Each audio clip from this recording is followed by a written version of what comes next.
Monsieur Folliot est également inscrit.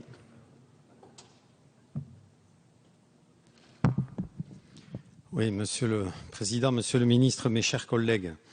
1 million de dossiers de surendettement déposés.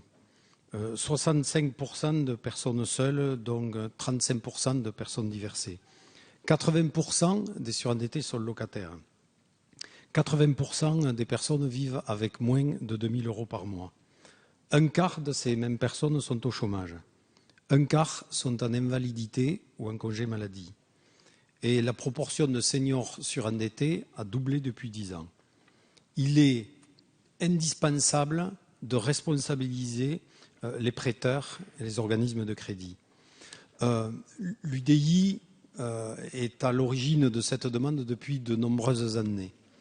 Nous sommes fiers d'avoir convaincu la précédente majorité, la majorité actuelle, sur le bien fondé de ce dispositif qui permettra de lutter efficacement contre le fléau du surendettement. Nous vous proposons, Monsieur le Ministre, au travers de certains amendements, de renforcer cette partie du texte, notamment pour inclure l'ensemble des crédits renouvelables dans le dispositif, même ceux qui ne sont pas utilisés.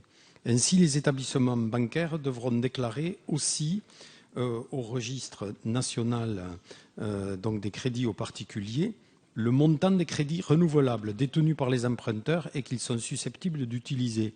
Cette mesure de transparence permettra d'être plus fidèle à la réalité d'endettement des ménages qui est un véritable fléau, j'allais dire, dans nos sociétés, parce que combien de familles, combien de personnes trouvent, j'allais dire, leur existence brisée par ce surendettement et avec, bien entendu, une part de responsabilité personnelle, mais aussi, je crois, une part de responsabilité de la part d'un certain nombre d'organismes qui poussent à la consommation de crédit, avec toutes les conséquences que cela a donc pour les bénéficiaires donc de ces crédits.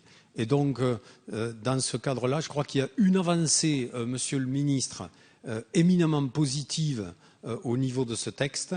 Et notre objectif est de vous aider à pouvoir aller plus loin pour faire de telle sorte que finalement ce qui est positif eh bien, devienne encore plus par le biais de l'amélioration que nous porterons au travers de nos différents amendements. Merci, mes chers collègues.